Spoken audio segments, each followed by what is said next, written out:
A king killed a boy, but his death made an entire nation Muslim. In the old times, there was a king, and he used to rule with absolute power.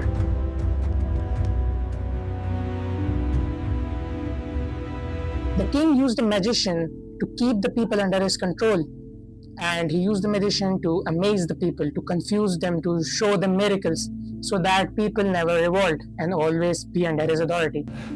I have served your generations, my king. As this magician grew older, he said, I have become old, so send me a boy so that I may teach him magic.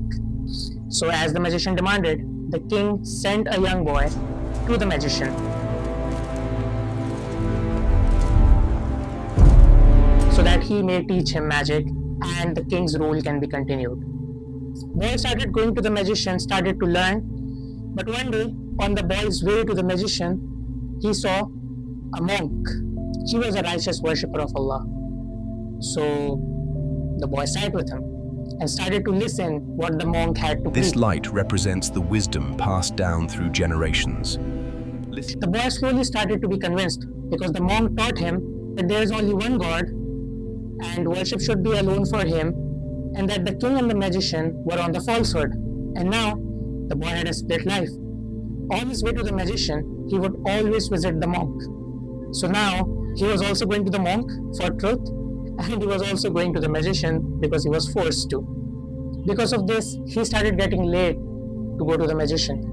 And the magician used to scold You him. have failed me, boy. This cannot be forgiven. His family used to scold him for being How late. could you bring this shame upon our house? Do not blame me. So one day, he complained about this to the monk, and the monk dropped wisdom. The monk advised him, if you fear the magician, say my family delayed me. If you fear your family, say the magician delayed me. This shows Islam teaches wisdom in such situations. And now the boy had a conflict within himself. He was confused. He didn't know whether the path of the monk or the path of the magician was righteous. Until one day, a beast blocked the road, stopping all the people. And the boy said to himself, today I will know whether the path of the monk or the path of the magician is righteous. So the boy made a sincere dua. He said, O Allah, if the affair of the monk is more beloved to you than that of the magician, then kill this beast so the people can pass. And with that, he threw a stone and the beast died instantly.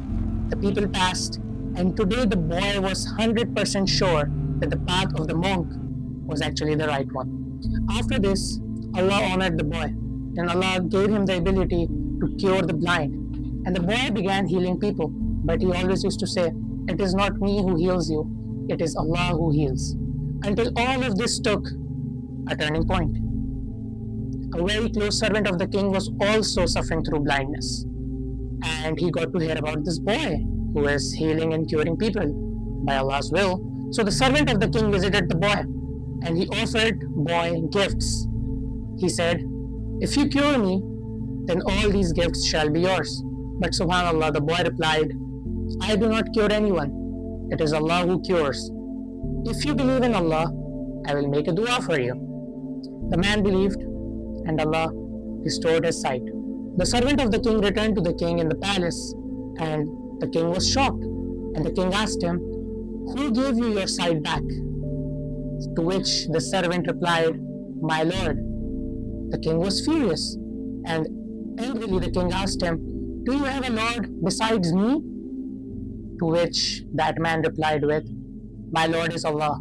He is my lord and your lord. This made the king furious, and the king tortured that man until he revealed the boy.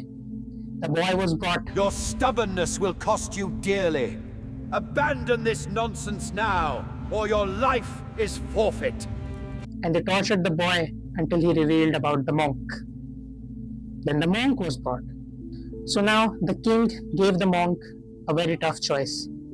The king asked him to refuse his belief, to stop believing in Allah, and to take the king as his only lord, and he shall be free. Or do not leave his faith and suffer through death. And the monk refused, and he stuck with his faith. The king became extremely angry. And as mentioned in the narration in Sahih Muslim, they split the man into two with a saw, and he was martyred. Next, they martyred the man who also believed in Allah. And now it was time for the boy.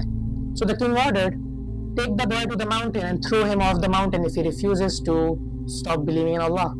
At the top of the mountain, the boy said, "O Allah, save me from them however you will."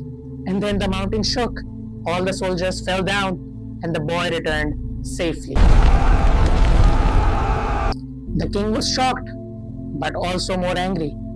The king ordered again, and this time he sent the boy on a boat and ordered the soldiers to throw him in the ocean if he still refuses to leave his religion. The boy made a dua once again, "O Allah, save me from them however you will." And then the whole boat flipped. All the soldiers drowned. The boy survived and returned safely.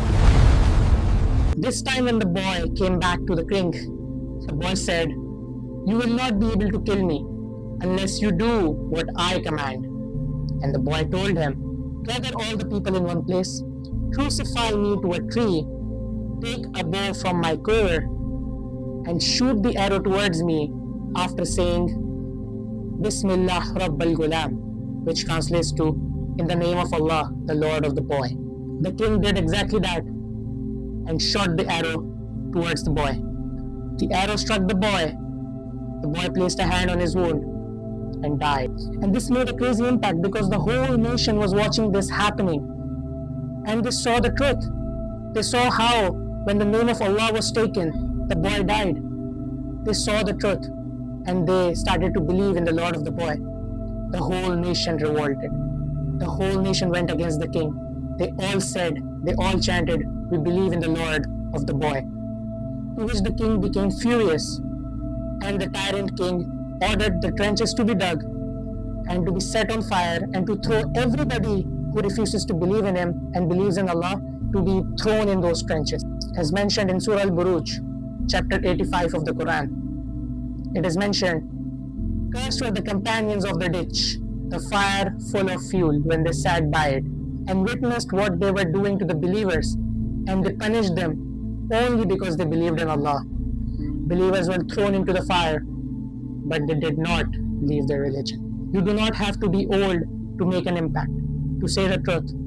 You can be as little as that boy and still make an entire nation convert, just because you're on the right path, just because you're on the path on which Allah wants you to be.